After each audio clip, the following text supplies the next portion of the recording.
E aí, pessoal, sejam bem-vindos à Maratona de Debates. E esse é o presente de Natal da Brasil Paralelo para você.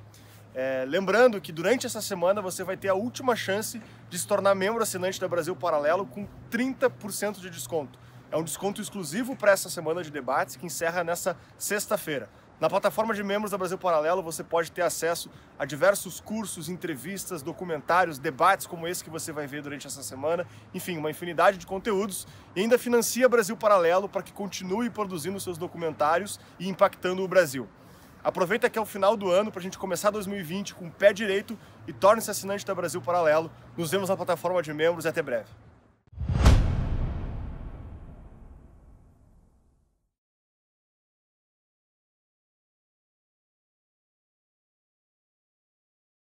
Boa noite, sejam todos bem-vindos à terceira noite da Maratona de Debates Brasil Paralelo. O tema de hoje é educação e para explorar um pouco mais esse senso comum, a gente está aqui com os nossos convidados Bruno Lamoglia, psiquiatra, João Malheiro, diretor da Escola Porto Real do Rio de Janeiro e Fernando Conrado, nosso cientista político. Sejam todos bem-vindos, obrigado pela presença de vocês aqui. Estou muito feliz. No nosso escritório novo que a gente já está inaugurando com essa maratona de debate aí. E para começar o tema, eu queria só propor uma análise do discurso atual da educação, né? Que é, a educação está em crise atualmente? Ou isso talvez é uma visão um pouco exagerada, aquela coisa de que nós sempre dizemos que o período anterior era melhor que o atual? Vocês entendem que há uma crise no setor educacional ou não? Bom, se me permitem, claro. Eu acho que se houve sempre crise, agora há uma super crise. Porque, efetivamente, né, ao longo desses últimos 40 anos, foi se perdendo, eu diria, o básico da educação, que é para que serve a escola. Afinal, para que serve a escola? É para ensinar matemática, português, conhecimentos técnicos? Quando um pai hoje pensa numa boa escola, o que ele pensa? Não, qual é a escola que está aprovando mais no Enem? Então, vou pôr meu filho lá, porque bota meu filho no Enem. Eu falo, óbvio, isso aí é uma coisa que tem que se preocupar realmente. Mas a escola, sinceramente, existe só para isso. E quando isso foi sendo, de alguma maneira, valorizado e os empresários da educação começaram a ver que isso era então o objetivo da escola, então é óbvio que a ciência da educação foi se empobrecendo. E o que é a ciência da educação? A ciência da educação não é colocar pessoas na universidade. Isso é uma pobreza imensa, isso é esquecer o foco do problema. Na minha concepção, e isso que eu gostaria de trazer aqui para o nosso debate de hoje, é assim, educar é formar uma pessoa humana. Olha que desafio. Você tem na minha frente uma criança que ela é singular, única, irrepetível, maravilhosa, que eu tenho que ajoelhar, onde eu vejo ali uma inteligência que eu tenho que desenvolver, que demora muito tempo para trabalhá-la. Tem ali uma vontade, que ela é poderosa, mas que tem medo do sofrimento. E temos uma afetividade maluca na criança, que há que, então, arrumá-la e harmonizá-la com a inteligência e com a vontade. São esses três motores que eu gosto de imaginar, essa aeronave, três motores, né, que tem que ordenar esses motores, ajustá-los, integrá-los, para que nesse equilíbrio interior comece a nascer, atenção que eu vou falar agora, uma consciência de quem é você. O fim da educação é desenvolver a autoconsciência de quem é cada pessoa humana. E quando você descobre isso, caramba, a tua vida muda, o sentido da tua vida, a tua liberdade, a tua vibração, já sei para que eu existo, qual é a minha missão, qual é o meu papel. Agora, senhores pais que estão nos assistindo, você está preocupado que o seu filho se encontre?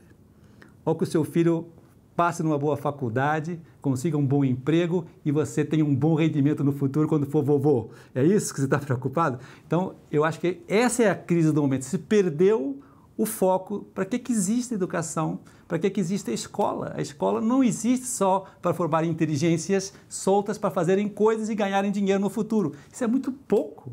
Eu não me satisfaço como educador, eu acho isso uma desonestidade educacional. Eu, como educador e como diretor da minha escola, quando eu vejo uma pessoa entrando na minha escola, eu vejo assim, aqui está mais uma criança que eu tenho uma imensa oportunidade de torná-la uma pessoa muito boa.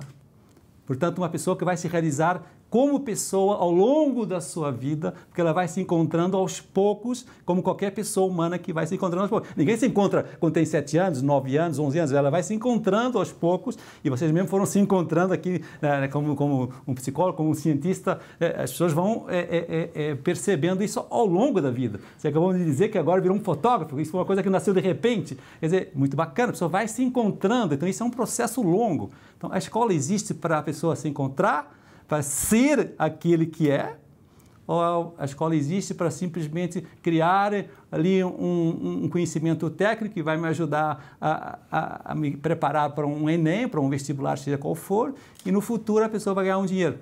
Se é para isso, então há uma crise muito grave.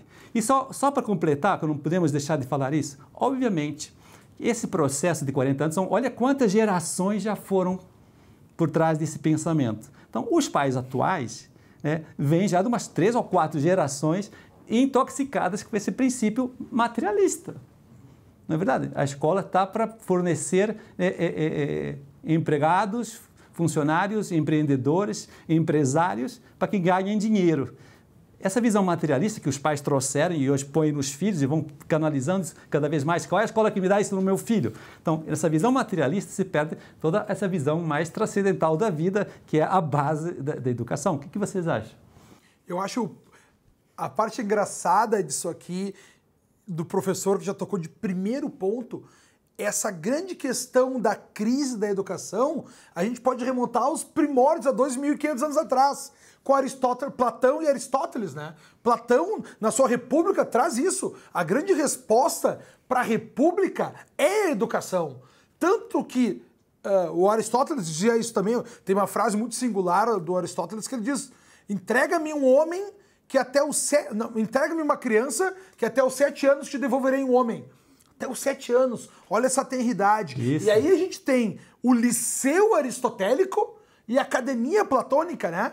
Eles têm esses ambientes de escolaridade. E aí vem um ponto importante para a gente já trazer de cara para essa questão, que é a dualidade, a dicotomia entre educação e escolaridade. Isso. A gente tem altos níveis de escolaridade hoje em dia, mas as pessoas não têm educação. Muitas pessoas, por exemplo, no ramo da medicina, tem muitos homens médicos que eles entram eu tenho muitos amigos médicos aí, com todo respeito aos meus amigos que eu amo muito, mas os assuntos de muitos deles só tem de 2 tipos. Ou ele ama a ciência, ele é um cientista e só fala do trabalho dele, do que ele faz, tal, ou o outro tipo que só fala de carro, mulher e dinheiro. Por quê? Porque esses caras entraram na faculdade, no colégio, com 6 anos, saíram com 16, foram para a faculdade, saíram com 23, fizeram uma residência, segunda residência, terceira residência. Eles se dedicaram à escolaridade a vida toda para se tornarem, essa profissão nobilíssima que nós temos da medicina. Só que eles não têm um grande toque, muitas vezes, na existência humana, nessa vivência, nessa tocar o mundo, conhecer o mundo, viajar, aprender, leitura, bagagem filosófica, bagagem intelectual, e muitas vezes eles percorrem só esse caminho do conhecimento técnico, que é a escolaridade. Então o que o professor vem tocar, primeiramente para nós aqui, é o que nós queremos? Uma educação técnica altíssima, ou nós queremos a formação do caráter do cidadão? Né? E aí eu me lembro do Dr. Bruno, que trouxe para nós um grande pensamento do Nietzsche, que é: torna-te quem tu és, né? E quem é que eu devo ser e quem eu devo me tornar? E aí vem essa figura do professor, aí vem essa figura do pensador, do mestre Yoda, né? Do Virgílio, do Dante Alighieri, esse mestre que vai te pegar pela mão e tu vai caminhar por essa selva oscura que tu te encontra no meio do caminho da tua vida. Então, no meu primeiro pensamento aqui, existe uma crise da educação? Claro que existe. Agora, quando é que começou essa crise? Lá no Platão já, eles já reconheciam que tinha esse déficit no perspassar da traditio e dos mores, né? Da tradição e dos costumes. Então, nessa caminhada que já tinha lá, eu concordo com o professor em gênero, número e grau, que se intensificou uma crise que a gente tem hoje. Até mesmo porque Quem é esse professor? Quem é que hoje ocupa essa cadeira do Virgílio? Quem é que ocupa essa cadeira do pensador que vai pegar do pedagogos, né? Que vai pegar pela mão essa criança e vai protegê-la e levá-la por um caminho do conhecimento. Então aí eu passo a bola agora para o doutor Bruno repensar com a gente. Existe crise, não existe crise? O que tu acha, Bruno? Então, vou até ser enfático nisso. Eu sei que tem crise, eu não acho. Tá? Eu sei. Eu fui, durante a minha carreira, os 7 primeiros anos da minha carreira, eu fui psiquiatra do estado de São Paulo e a maioria era, principalmente, né, professor. Professor e diretor de escola pública, né, claro.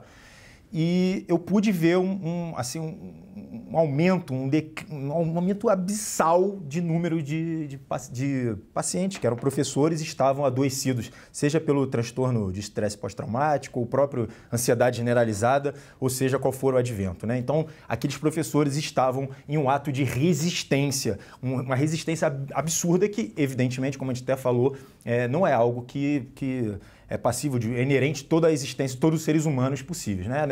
Alguns aguentam, outros não, dependendo do ofício. Não é todo mundo que aguenta ser policial e nem muito menos quem aguenta ser professor no ensino público e, evidentemente, que eles começaram a aparecer doentes ali no consultório. Então, eu vi com meus próprios olhos e as queixas eram sempre as mesmas, né? Uma insubordinação. Então, eu sei que eles estavam falando aqui, né, da diferença de formação para informação, seria no caso, né? Exatamente. É uma pessoa, bom, a gente está aqui batendo na tecla de ser um técnico, de formar uma mente cheia de dados e cheio enfim, dados até muitas vezes sem conexão, sem propósito, sem prática, a gente não sabe nem para que serve aquilo, né? Eu vejo até, principalmente no ensino médio para frente, a gente fica vendo um monte de coisa que, eu não sei, nunca mais a gente vai usar, talvez, né? Mas isso aí está forçando o raciocínio. Bom, então, a gente tem que começar a ouvir as pesquisas dos americanos que mostram que, às vezes, jogar xadrez e tocar piano pode vir a ser superior a você ficar enchendo a pessoa de aulas de matemática avançada, né? E a gente deixa, nesse momento, de estar vivendo o potencial que o professor falou, né? O potencial de cada um que está dentro dessa transcendência, né? Então, eu não sou ressentido com isso, mas como eu tive péssimos professores na minha vida, não em totalidade, mas eu tive muita castração, muitas podas, né? Então, eventualmente, eu tive que parar e conseguir transcender, conseguir esmiuçar os trauminhas, né, emocionais que aconteceram, que para uma criança não é trauminha, trata-se de uma coisa, muitas vezes você fica paralisado, né, diante de uma vergonha, você pega uma criança tímida, mais para introvertida, de fato isso não é nem contemplado na personalidade, né? Então os professores vão e ridicularizam muitas vezes algo que foi um detalhe. E eu tive a oportunidade de morar em outros países e conhecer pessoas de outros países, eu sempre fazia essa pergunta. Como é que era a educação em outros países, principalmente na Noruega, eu morei em Oslo, e lá era impressionante, né? Porque é o contrário, a criança pode até errar, mas tinha uma permissividade, né? Que eventualmente pode ser, não sei, aí eu vou deixar com vocês para opinar sobre a permissividade completa, mas pelo menos para uma criança, a impressão que dá é que aquilo fomentava as expressões naturais dela. Então, isso para mim foi interessante, porque a minha educação em colégio não foi assim, foi bem radical e, claro, né, a gente pensa, bom, então o Bruno era super, ultra travesso e tal, e não é bem assim, né? Não era uma coisa, não via isso. Existia uma ordem e existiam pessoas, de fato, alguns professores que não estavam tão bem preparados, ao meu ver, para poder estar exercendo. Então, quando a gente fala sobre a educação, que ele falou brilhante, né? A educação é a formação de consciência. Não tem uma frase que expresse melhor, corroboro aqui. Então, a gente está falando, né, de uma força natural da criança, que é a curiosidade, do ser humano. Isso. O ser humano tem a curiosidade. Só que, bom, se você não tiver a ética, então eu falo até sobre essa segunda pauta da crise que eu vejo, uma crise ética na educação, né? Então você pode ter até um perigo, né, na sociedade. Uma pessoa altamente educada, informada, sem o princípio básico da ética. Então ela vira um míssil, né? É até perigoso isso para uma sociedade, num ponto de vista totalitário, né? E aí você tem a figura que o Conrado colocou da inspiração, dos mestres e por aí vai. Então você une essa força bruta da curiosidade com uma inspiração, se isso for bem direcionado, você tem a formação de um ser humano, que aí eu vou deixar para passar essa bola. Eu gostaria de fazer um comentário que ele fala desses professores que estavam doentes, que procuravam ele no estado de São Paulo, etc. Então reparem, eu sempre enxergo essa síndrome incrível do professor hoje por dois aspectos. Primeiro, que de fato alguns professores estão na educação não porque tenham a vocação de professores. Eles são professores instrutores que qualquer um pode aprender a dirigir, pode aprender a tocar um piano, pode aprender a dar aula, né? Esse professor instrutor vai ser doente. Porque o bom professor, o verdadeiro professor, tem que ser esse professor formador. Esse professor que forma no caráter. Agora, os pais valorizam esse professor formador hoje? Então, é óbvio que quando antigamente o professor entrava na sala de aula e ela era respeitada, os alunos levantavam, os pais havia uma veneração pelo professor. Olha, escuta o seu professor. O professor, ele está com a verdade, o professor vai lhe ajudar a trazer as tradições que vinham de séculos, desde Platão até hoje e tal. Hoje essa figura do professor formador foi desfigurada. Então, o professor se sente desvalorizado socialmente, é uma das profissões mais desvalorizadas no momento por causa dessa crise. Mas então, João, eu quero fazer uma provocação aqui no seguinte sentido, tá? Eu tive uma experiência relativamente muito parecida com ter péssimos professores. Eu dei a sorte de existirem veículos tecnológicos, entre eles o livro, de achar professores fora do ambiente de instrução que eu recebi, né? Eu fiz faculdade, eu sou de Caxias do Sul, me criei em Caxias do Sul, e eu pensei assim, vou fazer uma faculdade boa dentro do Rio Grande do Sul, fui para Porto Alegre. Aí eu falei assim, cara, dentro do que eu quero estudar na melhor. Procurei lá, fui para SPM, que é administração, marketing e tal, era melhor. Tá, cheguei lá, não, demorou 2 semestres para eu concluir, eu tenho a consciência que eu estava lá para estudar seriamente, que professores eram embusteiros.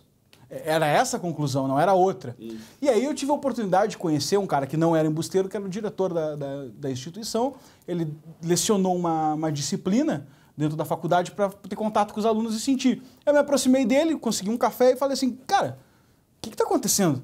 Porque é péssima a experiência aqui, não funciona e tal. Fui cheio de reclamações e com aquele ímpeto de jovem querendo botar para fora as reclamações. Ele me olhou, me ouviu, terminou a conversa e falou assim, ó, faz o seguinte, me traz uma lista amanhã. Eu, como assim uma lista? Uma lista dos professores que tu quer que eu contrate. Se tu está dizendo que tem pessoas assim como tu está me listando, me traz a lista e eu contrato todos. Todos que você me trouxer, com essas características que você está mencionando, eu contrato. Me traz.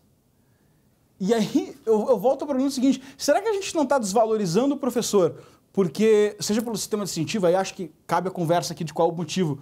Porque está faltando garra, está faltando gripe, está faltando essa pegada na vocação de educar? Então, a questão é muito boa e eu gostaria de trazer essa discussão para o nosso debate, que é o seguinte, né? Quem são os professores que ensinam? De onde vêm? Vêm das nossas universidades, de pedagogia, condição da educação básica, né? Lembremos de educação infantil, fundamental 1 e 2, esses professores têm que vir, né, da pedagogia ou depois da licenciatura de matemática, de física, de português, de geografia, o que for. Então, esses professores hoje, eles são os melhores do mercado? Por que eles não são? Porque não são valorizados financeiramente. Então, obviamente, que quando um professor tem como perspectiva futura, né, um salário muito ralo, né, quem é que vai entrar na universidade para se preparar como professor? Como eu dizia, aquele professor instrutor. Os bons, os vocacionados, infelizmente, eles falam, pô, eu não vou me sacrificar aqui a minha vida inteira para ganhar um salário muito, enfim, injusto e que não vai ser suficiente para sustentar uma família. Então, as vocações de professores não estão no mercado, estão nas empresas, né, como outras profissões, né? A gente sabe muito desse fenômeno há muitos anos que tem universidades que não têm professores, alunos para matemática, não tem alunos para física, porque aqueles que eram bons de matemática e física foram ganhar dinheiro no mercado financeiro, foram ganhar dinheiro onde realmente se ganha dinheiro. Então, quer dizer, eu acho que a primeira grande revolução para ir curando essa crise que você bem colocou qual é o papel da universidade hoje? O que a universidade está fazendo para atrair novamente esses professores? Então, obviamente, se a gente for aqui aprofundar, vai ver que ali por trás há muita ideologia de muitos anos, que a gente sabe disso, e essa ideologia, obviamente, não permite, às vezes, né, ensinar outros aspectos. Gostaria aqui de trazer, né, esse livro que eu escrevi, é o primeiro de todos que eu já escrevi, A Alma da Escola. O que é a alma da escola? É quando a escola propõe que o professor ensine, além de matemática, de português, geografia, ensine com o seu exemplo, com a sua palavra e com a sua existência, né, também valores e virtudes. Isso, quem é que ensina hoje? A universidade ensina? Será que esse é o questionamento, né? Quando vocês trazem essa ideia do professor das más experiências, eu sou o contrário. Eu tive grandes mestres na minha vida. Tive essa figura desse que hoje em dia está tão em voga, o mentor, né? Nas instituições. Nas instituições. Uhum. Eu fiz paralelamente, eu com 22 anos já tinha lá 2 faculdades, pós-graduação, e eu fiz paralelamente curso de Direito, curso de Ciências Sociais, que é Sociologia, Política e Antropologia.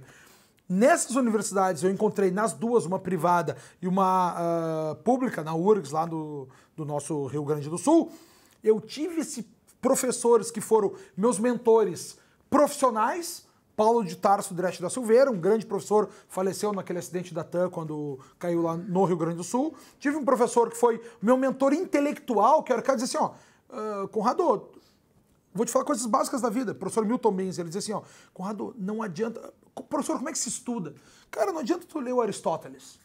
Lê um comentarista, vai ser muito pesado para ti. Lê um comentarista dele antes. Tenta estudar a parte histórica dele em volta. Depois tu vai para Aristóteles.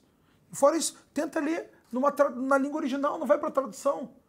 Então tenta aprender uma língua estrangeira, vai aprender o alemão, vai aprender o francês, vai aprender o italiano, para tentar buscar. Olha o que o professor me ensinava, dando exatamente essa parte da educação. Como é que se pensa? Como é que se raciocina? Como é que se toca o mundo? Tive outro professor que foi mentor acadêmico, Alexandre Mussoi Moreira, hoje é desembargador do Rio Grande do Sul, foi o desembargador mais jovem da nossa história, 37 anos, mas antes ele não era nem desembargador. Como caminhar dentro desse mundo do colegiado? Como caminhar dentro desse mundo da universidade para saber? Porque o grande problema que a gente tem também é a legitimidade do conhecimento. Em algum momento tu quer diplomas. Para dizer, eu sei, tá aqui um papel dizendo que eu sei. E aí tu te preocupa mais em ter um currículo vitae do que tu ter a capacidade de aprendizado. Isso. E o que a gente enxerga no mundo hoje, eu acabei agora de vir de uma experiência, de uma Learning Experience, lá com a Startse, lá em São Francisco. A gente teve a oportunidade de estar junto com o pessoal de Stanford, o pessoal da Singularity. O que eles buscam lá fora é exatamente essa formação do ser humano. Tanto que os grandes CEOs das empresas, eles buscam o quê? 40% do seu tempo é para formar recursos humanos. Quem é que vai trabalhar com a gente? Depois que a gente contrata essa pessoa boa, com moral, com costumes, que se comuniquem com as regras que a gente tem, com a nossa visão de mundo, com as regras da empresa, com a nossa visão de mundo propriamente dita, a gente deixa ele trabalhar em paz. E ele tem toda a liberdade do mundo. Uhum. E aí o que tu começa a enxergar isso, se a gente for trazer para nossa experiência hoje no Brasil política, é uma aliança liberal conservadora. Tu quer o conservadorismo alto na escolha dos teus parceiros, na escolha de quem vai estar ao teu lado, na escolha de quem tem essa capacidade de querer aprender, e depois tu escolhe essa pessoa rigorosissimamente, ou a cria rigorosissimamente, tu dá toda a liberdade para ela. Esses caras depois têm um código-fonte, eles podem desligar o site do ar, eles têm acesso, eles não precisam pedir licença para férias, eles não precisam de licença para fazer cursos, não precisam pedir licença contábil para comprar equipamento. Então, tu começa a ver que acaba sendo, nesses pontos de excelência do mundo, eles têm uma outra visão. No Brasil, aqui, a gente sabe muitas vezes que tem pais, acho que foi muito importante que o doutor Bruno falou, dessa busca de saber como é que é a educação nos outros países, né? No Brasil a gente tem aqui muitos pais, meu filho não tá bom, professor, tipo, meu filho não tá indo bem aqui, professor. Quanto é que a gente paga aí para meu filho passar? Ou tu tira do colégio que esse filho rodou, coloca num colégio que tem aquela, não sei como é. Dependência, para ele não rodar. Na China, cara, eu tava trabalhando na China no passado, fiquei um mês na China. Os professores, os pais subornam os alunos, os professores, para ensinar mais para seus filhos. Porque eles querem que eles saibam mais, porque o mundo é altamente competitivo daquele lado. E aí tu vê essa grande diferença de conhecimento, como as coisas estão caminhando de país para país e como se dá. Como o professor falou bem aqui, quem é que ensina os nossos alunos? Se nós formos pensarmos bem hoje, infelizmente, para as carreiras da pedagogia, não é o argumento, não é a nota no vestibular mais alta. Normalmente são os pessoal com o argumento mais baixo possível. São o cara que tira a nota mais alta em pedagogia, às vezes não passaria nem num outro curso de direito, medicina, psicologia, qualquer dos outros cursos que são os mais procurados. E aí tu pensa, esse cara é o que será o nosso professor do futuro. E aí tu alinha essa pessoa que não tem, vamos lá, que não precisou ser tão combativa, disputar tanto por uma vaga para ser professor, entrar num sistema que não quer que ninguém sobressaia. Porque se lembrar bem do teu colégio, eu me lembro do meu, eu era muito bom em matemática, era muito bom em algumas notas e algumas não era tão bom. Por exemplo, matemática eu tirava 10, português eu tirava 10, biologia eu tirava 6. O professor lá do meu colégio não vinha explorar meu dote em matemática, ele queria que eu estudasse biologia. Então o sistema é feito para achar um aluno mediano. Quer te normatizar. Quer te normatizar. Então, em vez da gente procurar essa busca da excelência, pô, se tu é bom nisso aqui, vamos para esse teu dom. Porque olha só os termos que a gente está usando. Como o Dr. Bruno falou e como o professor Malheiro falou. Vocação, o dom, a minha essência. Isso. Onde é que está isso? O que é vocação? Isso. O que é dom? O que é essência? Quem botou isso em mim? O que eu devo perseguir? O que eu devo me tornar? Que é a primeira questão, novamente, que o professor falou. Quem eu devo ser? Né, que o Nietzsche falou também, que o Dr. Bruno comenta. Então, quando a gente pensa, quem eu me comunico, que voz é essa que fala dentro de mim? Que chamado é esse que me faz querer ensinar? Que chamado é esse que me faz querer me doar? Né? E que chamado é esse que faz com que essa pessoa, essa criança, que nem o Dr. Bruno falou, queira descobrir as coisas, queira tocar o mundo, queira saber. Então, eu parto dessa dicotomia que a gente tem de... na formação intelectual, da legitimidade do conhecimento, nós não termos as pessoas com as maiores luzes entrando no sistema da pedagogia, talvez até mesmo e não tem preconceito nenhum no que eu estou dizendo aqui, por remuneração até mesmo, ou talvez quem estude a pedagogia lá seja os grandes professores sejam vocacionados e que se sujeitem a isso, aceitem mais dessa existência financeira, né, aceitem menos da existência financeira para ter o seu dom de professoral. Né? E depois que ele se torna esse cara vocacionado, ele tem que jogar num sistema que não quer a excelência das crianças. Né? E aí eu perguntei ao professor, o que foi que levou a ser professor, né? Dessa vocação, o que foi que ele chamou com isso? Então, sem dúvida, o meu grande chamariz foi me sentir vocacionado mesmo, não foi o dinheiro. O dinheiro vem depois que você se torna uma pessoa competente, isso é evidente. Né? E eu gostaria de colocar o seguinte, no meu colégio, eu recebo muitas famílias, né? Um diretor de colégio, quando a pessoa quer fazer a matrícula, vai falar com o diretor e tal. Você acredita que 95% dos pais que eu entrevisto nunca me perguntam quem são os professores do Porto Real? Aquele 5%, quando acontece isso, eu fico feliz e chamo eles, por favor, conheçam, porque são os melhores. Porque eu sempre enxerguei que escola boa, não é que tem piscina, ginásio, computador, que não deixa de ser importante tudo isso. Isso chama o corpo da escola. Para mim, a alma da escola é esse professor que vai ser exemplar. Agora eu coloco uma coisa bem interessante. Você fala, talvez não tenha esses professores no mercado. Eles estão. Todos estão lá esperando essa oportunidade. E sabe como é que eu sei disso? Como eu formo os meus professores, eu sou o responsável pela formação de professores do Colégio de Porto Real, e quando eu começo a dar essas palestras de formação de virtude, de caráter, de valores, o brilho do professor, do olho, aumenta assim, triplica, fala assim, caraca, ele está me ajudando a me encontrar esse cara, né? E eu dou muitas palestras no Brasil todo, graças a Deus, de formação de professores. Estive em Goiânia faz 2 dias, ensinando muitos professores de Goiânia. E quando eu dava essas palestras, eu falava, olha aí, as vocações estão aqui, mas não estão tendo essa oportunidade, porque quem é que vai ensinar a alma da escola? Então, essa é a minha missão, essa é a minha vibração de estar aqui hoje, inclusive, poder comunicar a muita gente. Gente, enquanto a escola não voltar a ensinar valores e virtudes no meio da matemática, para dar raciocínio lógico, para ensinar português, para ter uma boa expressão do que você é, né? Quando você vai ensinar história e geografia, para você se encontrar nesse mundo real. Eu adoro quando o aluno toma consciência, quando está estudando história e geografia. Caraca, professor, isso tem a ver com a minha existência, com a minha história. Ela adora aula de História e Geografia. Agora, você estudou História e Geografia decorando, sem nenhuma lógica, sem nenhuma relação com o mundo real. Então, para que serve esse ensinamento? E o que o professor vem dizer aqui toca a mim, porque são as artes liberais, né? Do trivium e quadrivium. Isso, exatamente. Que conhecimentos eu devo ter e como eu posso juntar esse conhecimento. que é a parte mais importante, a gente volta em Aristóteles, né? Quando a gente tem a sapiência e a prudência. Como é que você dá o conhecimento? É a sapiência, que é esse conhecimento formal baseado em livros, e a prudência, que é esse conhecimento baseado na experiência. Quando a gente traz essas duas realidades para o mundo, a gente começa a ver os grandes ganhos. E os grandes ganhos aqui, que se a gente for enxergar no futuro, né? Porque o que é riqueza? Agora vamos falar para a nação, né? E onde é que nós vamos chegar com isso? Não é só criar o cidadão, mas para o conceito de nação, de pátria.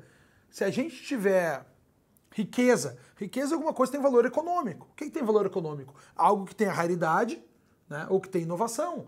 Como é que vai ter raridade e inovação? Quando tu tem conhecimento. Onde é que tem conhecimento? No ambiente mais liberal possível. Isso. Agora, para tu ter essa liberalidade toda, para a gente deixar, para que tenha esse conhecimento, tu tem que ter essa peneira finíssima de escolher quem é que vão ser essas pessoas responsáveis para formar o caráter. E aí eu quero perguntar pro professor qual é o drama que ele enxerga no mundo de hoje dessa... Porque uma coisa é a gente querer ter... Tipo, eu não tenho filhos, mas se eu tivesse filhos, eu queria colocar numa escola igual a do senhor, tá? Ó, quem são esses mestres que vão ensinar meu filho a ser um homem, tá? A ser um cidadão? E num outro ponto existe o seu outro pai que só quer saber de terceirizar essa responsabilidade da educação, que talvez tivesse que nascer em casa. E aí eu pergunto também, doutor Bruno, onde é que vocês enxergam esse problema da terceirização da família, né, da educação, e onde é que isso acontece na escola? Que escola é essa preparada para realizar essa terceirização trazida pela família? Primeiro, eu também sou professor, né? Sou professor de pós-graduação na minha área mesmo, na psiquiatria, dou aula para terapia cognitivo-comportamental, para psicólogos. Então, assim, é um público já mais interessado, já mais velho, já não está falando mais... Isso, exatamente. Então, mas olha que interessante, né? A pergunta dele tem duas respostas, né? Primeiro... eu vejo o brilho no teu olhar, é muito interessante isso. E eu também dou aula depois de muito tempo que foi por vocação, não tenho nenhum interesse financeiro. Tanto é que, mesmo para pós-graduação, o salário não é grande coisa. Então, é por amor, né? E eu tento fazer... E você transmite isso também agora. Através do meu exemplo que inspire os outros, né?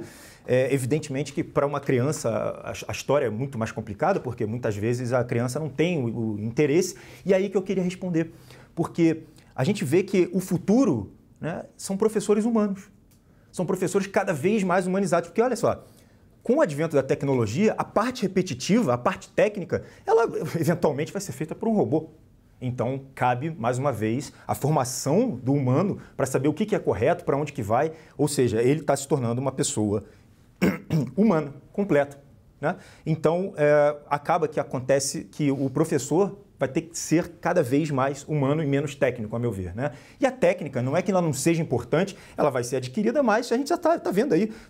Hoje em dia, com o advento da internet, você tem outros meios, você tem até a própria, dentro da própria escola, o aumento das forças de cada um. Né? Então, quando você realmente poda alguém, quando você fala, vai estudar biologia, que nem aconteceu com o Conrado, né? Vai estudar biologia e deixa de ser a pessoa que hoje você é, que está falando, bom, a gente perdeu como um todo, a sociedade toda perdeu como um todo, né? Agora, voltando naquela parte, né, primeiro da parte do homem, né? Então, eu vi uma pesquisa interessantíssima que diz o seguinte, violência, principalmente a violência urbana, ela não está intimamente ligada à falta de educação, mas principalmente à ausência da figura paterna dentro de casa. Ela é mais indicativa de violência urbana do que a própria criminalidade, mais indicativa de uma ausência de figura paterna dentro de casa do que a própria falta de educação, né? Então, nesse momento, eu queria, né, de uma certa forma, explicar a visão um pouco dos professores, porque é o seguinte, quando o professor está, pela primeira vez, vendo um aluno, e esse aluno é altamente rebelde, né, indisciplinado, bravo, né, irritado, raivoso, é a primeira vez que esse aluno está vendo uma autoridade na vida dele. Né? Por quê? Porque o pai, principalmente, a figura que mais limita, somente a presença masculina, né, já tem uma poda, já existe isso, só do fato do cara estar ali. É algo que vem na nossa genética, um macho está ali, pronto. Não que a fêmea não tenha, a fêmea tem, claro que tem, mas tem algo na nossa genética que exala um respeito e não tem mais essa figura desde o advento lá da Revolução Industrial, onde o homem passa, perdão. Não, eu vou só trazer um dado. 55% dos lares da nação são geridos por mulheres. Ou seja, são lares de mães solteiras, mulheres abandonadas e filhos sem pais. Então olha que dado alarmante. Eu quero devolver essa palavra para o senhor, só queria trazer para corroborar isso. A maioria da nação vive em lares sem a figura paterna. E muitas vezes hoje, nessa nossa demora em reproduzir da idade, cada vez o pessoal tendo filho mais velho, não tem mais a figura do avô também. E a gente perde da cooperação sexual, óbvio. Tem que ter a figura materna e a figura paterna. E a gente não tem mais essa figura paterna acontecendo no nosso dia a dia. E a importância também, agora que o senhor estava falando, doutor, desculpa interrompê-lo, já vou devolver a palavra, da criação do ser humano, né? Como é importante o humano sobre o resto. Harvard fez um estudo agora, eu gosto muito de ver esses estudos comportamentais feitos pela universidade. Acho que a gente aprende muito vendo testes, né? A ciência psicológica e psiquiátrica, teste, coisa boa de ver. Eles viram que os humanos que mais tinham resultado da sua experiência profissional e eram mais valorizados no mercado eram os que tinham maior conhecimento matemático e maior conhecimento emocional. Os que menos tinham resultado eram os que tinham menos conhecimento matemático e menos conhecimento emocional. Daí eles foram ver que eram os segundos que mais tinham sucesso, eram os que mais tinham conhecimento emocional e menos conhecimento matemático. Então, a matemática, a resolução de problemas, não é o caráter principal na escolha de RH, de recursos humanos, né? É mais a parte emocional e saber lidar com os outros. Isso. E para saber lidar com os outros é saber que existe um outro. Exato. Porque a gente vive no mundo de hoje, onde a gente vive nessa visão ideológica do igualitarismo, que a gente é criado aí nos últimos 150 anos para não reconhecer mais os outros, nos acharmos todos iguais, todos irmãos, né, nesse grande coletivismo, quando tu não é mais um protagonista da vida e tu é, sim, uma peça de um mecanismo que tem que funcionar de acordo com a abstração social, seja ela raça, classe, sexo, gênero, como tu queira chamar, tu é só mais uma parte do mecanismo e tu não tem esse protagonismo. E esse protagonismo que vai te fazer humano, ciente de si, tomando suas responsabilidades para si, porque agora a culpa não é mais de outra engrenagem, a culpa é só tua, tu não tem como jogar para fora isso, né? E aí sim, tu vai chegar lá na barreira do conhecimento e vai ir adiante. Tu te tornarás quem tu deveria ser. Então, eu peço a vênia aqui ao Dr. Bruno para devolver essa resposta para ele dizer como ele vinha bem comentando, como essa parte humana é importante e como ela não se desenvolve porque a gente não tem um substrato, que é uma figura paterna, a gente não reconhece a sua função. E como essa função, pelo que o senhor trouxe aqui também, doutor João, não tendo função, não reconhecendo a função, a gente não consegue ser, e não sendo, a gente subsume em direção ao nada. Bruno, eu quero aproveitar essa ponte para aprofundar um ponto que você estava tocando e já matar um ponto aqui que me parece importante da pauta, que é, você está falando aí de criminalidade, ausência paterna, Conrado trouxe um dado aí de que isso, na verdade, não é uma exceção, é a regra, já é a maioria, né? Já é a maioria, então não é exceção. A gente começou essa conversa falando de terceirizar, a família terceirizar para a instituição educacional e tchau, não sei quem é o professor, acabou. E aí, cara, eu quero que tu explique pra gente desse ponto de vista psiquiátrico mesmo, de como é que isso vai compondo e deformando a nossa sociedade, porque a gente tem uma sociedade fraturada. Se a gente pegar onde é que tu encontra a família mais rígida possível enquanto instituição de resistência? Nas monarquias. Se você for lá nas monarquias, você vai encontrar uma família muito blindada. E aí você tinha uma coisa da avó que cria a primeira filha para a mãe ver e acompanhar e aprender, e o pai que impõe o respeito e faz participação. Cara, isso foi quebrando, e chegou num ponto que a gente não tem mais quase nenhum desses símbolos. Sim. Quando a gente fala sobre, principalmente, as doenças oriundas da parte da psicologia, né, e posteriormente até da psiquiatria, que a gente já está falando até de uma parte biológica, não vou entrar nesse advento, mas o que a gente precisa entender é que a hierarquia funciona como um norte. E ele acabou de falar uma coisa que não sei se vocês perceberam. Foi imposta a igualdade, né? Parece uma coisa bonita, parece uma coisa inocente, parece uma coisa justa, né? Bacana. E quando você fala em igualdade, a primeira coisa que esvaiu foi a hierarquia. Hierarquia que servia como norte, né? Então a pessoa já começa a não saber para onde que ela vai, como que ela vai. E aí cai na mão do professor, né? Chega lá, olha, eu nunca vi uma hierarquia, não sei sobre o que se trata. Bom, informação eu tenho aqui no Google, né? Então eu vou ficar testando esse cara aqui, eu não respeito ele, absolutamente nada. E aí entrou uma crise onde ele não sabe onde se coloca. Se você não tem uma hierarquia, você não sabe onde você se coloca na sociedade. Ele está emocionalmente deformado para o professor. Isso. É isso aí.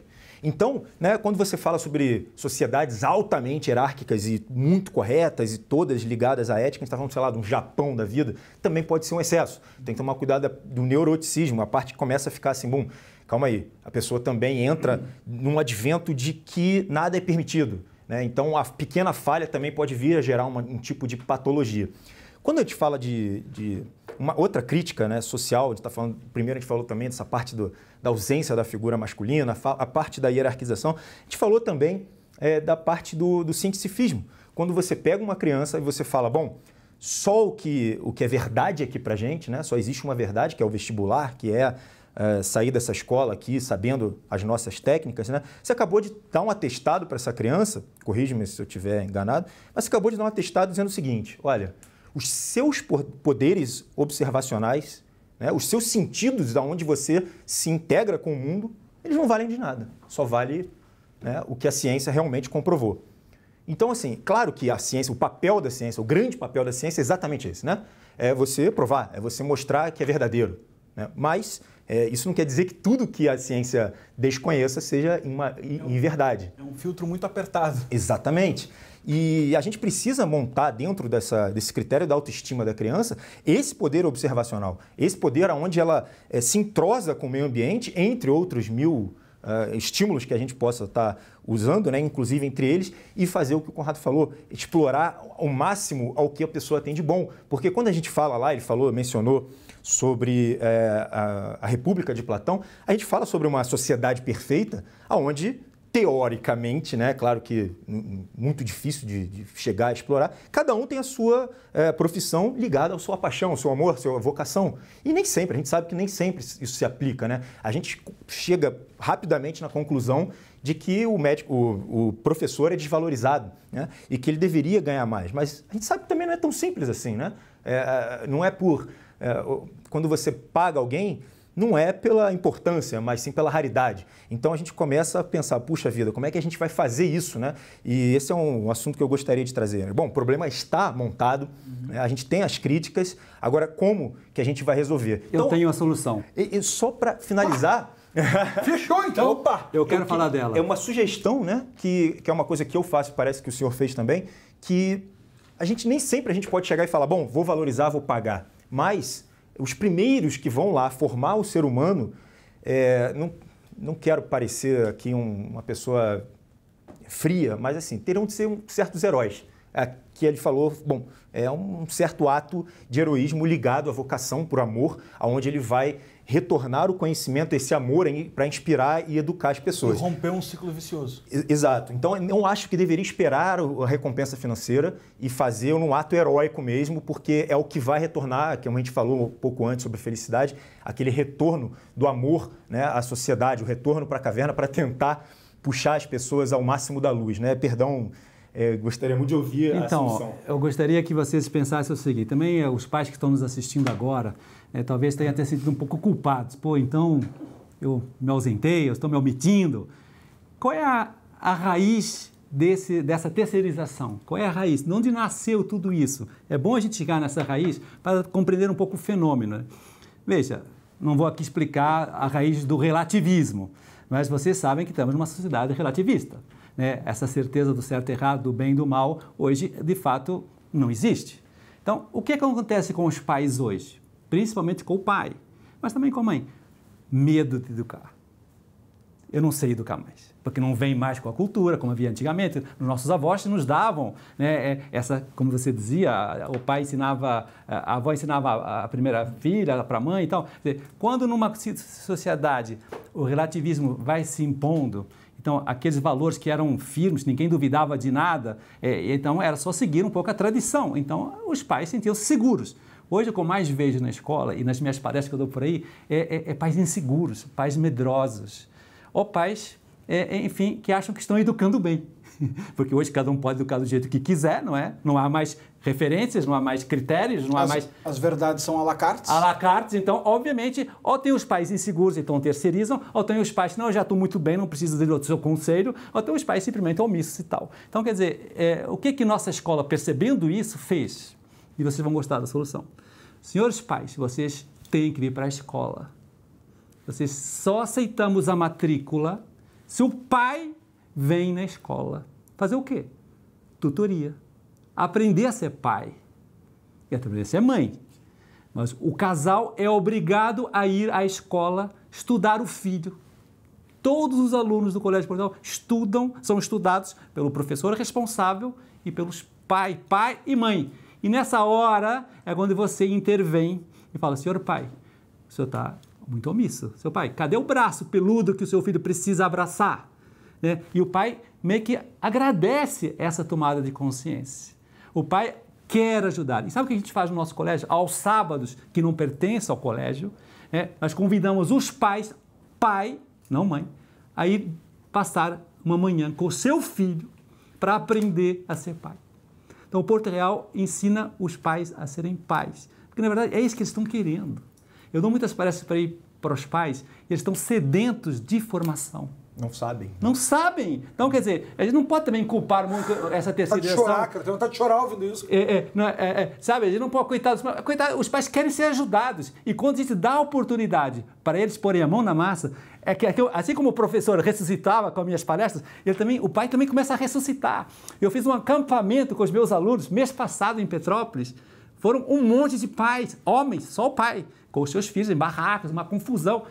Isso foi o melhor fim de semana da minha vida. Porque aquele pai que sempre quis fazer isso, nunca teve coragem de fazer isso, pôde fazer. Então, quer dizer, eu acho que ele também tem que dar um pouco vamos ajudar os pais, gente. Escolas, vamos ajudar os pais. Eles querem fazer isso, eles não sabem. Mas é que a grande experiência que o senhor coloca aqui é que o senhor estava ensinando esse pai a ser um macho. Isto. E a se responsabilizar por esse filho macho, para que ele também fosse um macho. Por quê? Porque em algum momento dessa história, quando o senhor fala do relativismo, obviamente a gente vai lá pro Adorno, pro Horkheimer, pro Heidegger, né, pra escola de Frankfurt, que começou a questionar o conceito de verdade, e esse pai se sente culpado e incerto de si mesmo, da sua função enquanto pai. Até que ponto eu posso repreender meu filho? Até que ponto eu posso puxar a orelha? Simbolicamente e fisicamente também, porque tudo isso começa a ser questionado. Quando a gente tem lá nos anos 50 a figura da criança sendo supervalorizada, jovem, né? Porque até então como é que funcionavam as coisas? Só era relevante economicamente esse homem que trabalhou, alcançou sucesso e agora ele pode consumir, agora ele pode ser feliz, agora ele pode viver a vida com as benesses que o dinheiro pode trazer. Só que o sistema começou a enxergar o que? Para aí, nós estamos perdendo 50 anos desse pessoal consumindo, vamos começar a valorizar os jovens. Nessa valorização dos jovens, que daí começa ali com James Dean, né, a juventude transviada, esse tipo de coisa, o rock and roll, que a gente está questionando nos últimos tempos, é demoníaco, não é, né? Que vem do Adorno, esse grande questionamento, começaram a supervalorizar o jovem, porque ele começa a consumir desde de jovem, né? E ele começa a consumir muito tempo, mas a gente começou a trazer esse poder, que era do mais velho, da hierarquia, do respeito, e né? da masculinidade. E também, porque daí sim, a gente vem... E aí que tá, o ponto seguinte é esse, o que é? A gente vem com essa transmissão do poder pro jovem, só se vive uma vez, né? YOLO, né? A gente tem essa expressão. E aí logo depois a gente vem o quê? Não, olha só, esse poder de consumismo não pode ser só do homem. A mulher também tem que consumir. Ela produz, ela tem dinheiro, que ela consuma, que ela não tenha mais filhos, né? Que ela não faça mais isso, que ela não gaste mais dinheiro agora com colégio, com fralda, com esse tipo de coisa. Que ela viva pra si, pra beleza, consumindo estética. E depois a gente vai vir até no outro ponto dessa masculinidade com o que a gente vive hoje, com essa elevação e uma supervalorização do gay. Porque o gay também não tem mais ele não tem filhos, ele não gasta com colégio, não gasta com remedinho, não tem que estar fazendo previdência privada para os filhos, não tem que estar fazendo poupança para pagar a universidade. Então, no momento que ele não tem mais filhos, ele interessa para o mercado. A mulher que não tem mais filho interessa para o mercado. Esse homem, esse jovem começa a interessar para o mercado. Então, a gente começa a ver pontos. Óbvio, eu estou falando aqui algo bem... Não estou subestimando nada. Estou só falando que, economicamente, começa a ter essa supervalorização. E quando a gente tem essa supervalorização, a gente tem o quê? A figura da mulher não só cumprindo a sua parte da cooperação sexual com o macho, subsumindo esse macho. E quando a gente tem a supervalorização do gay, a gente está suprimindo esse macho. Então, tu não tem mais esse macho para ser a figura paterna de pai. Isso. E ele também consegue, nesse grande... diagrama dos relacionamentos, a gente tem um ponto que é muito triste, quando a mulher tem essa liberdade sexual. Isso é muito bom. Emancipação feminina é algo muito positivo. Não estou falando disso, estou falando de feminismo, que é o efeito colateral da emancipação feminina. A mulher, obviamente, pode trabalhar, ganhar dinheiro, se gerir, fazer o que quiser, determinar quando vai ficar grávida ou não, poder votar. Ninguém está falando isso, é óbvio, né? Claro. É óbvio, ninguém está falando. Estou falando do feminismo, que é colocar a mulher acima do homem. Quando a gente tem esse tipo de relação e que a mulher, por exemplo, pode se divorciar sem problema nenhum, que foi uma vitória feminina, ela facilitou a vida do homem também. Desse homem submacho, né? Desse, não vou dizer um palavrão que eu ia dizer aqui, porque agora esse cara não é mais responsável por esse filho e ele pode terceirizar sua responsabilidade pelo pagamento de uma pensão alimentícia, pelo dinheiro. Então agora ele paga uma pensão alimentícia, minha parte eu fiz, eu paguei. E aí, essa mãe cuida dessa criança durante a semana toda, sobrecarregada por isso, e aí o pai só brinca de ser pai no final de semana. Quando brinca.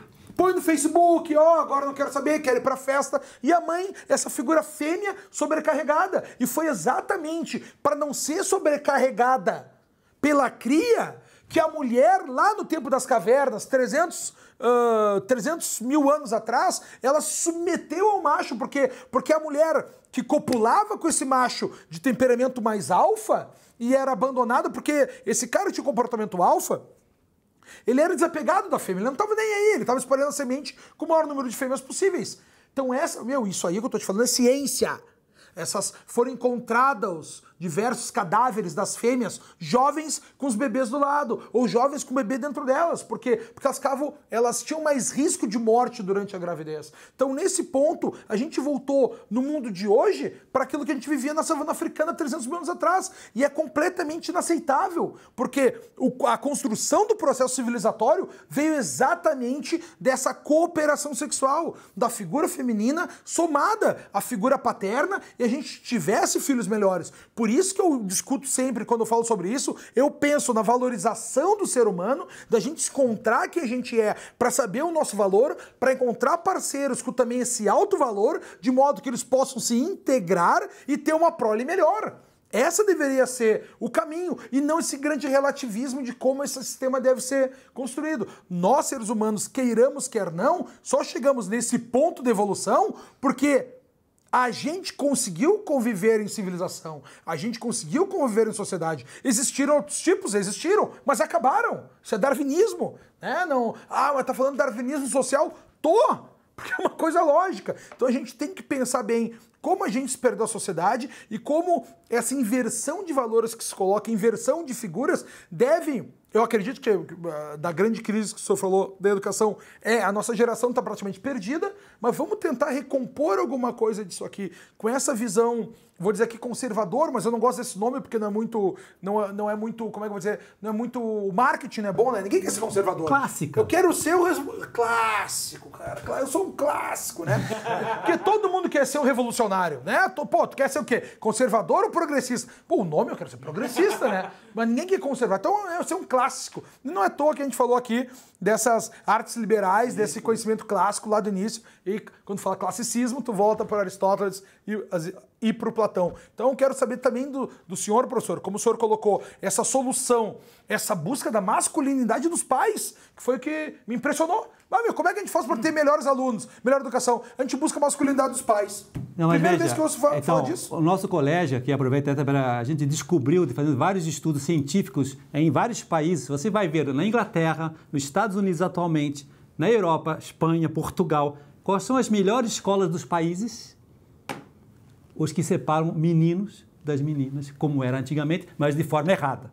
Antigamente, o single sex, como se chama atualmente, havia um currículo para as mulheres, para ser dona de casa, e um currículo para os homens para serem empresários. Isso estava errado, evidentemente. Isso era uma discriminação. Nós percebemos que se mantemos os mesmos currículos, as mesmas oportunidades, os mesmos livros, o mesmo programa pedagógico, mas separando os meninos das meninas, atenção, os dois saem ganhando academicamente e psicologicamente.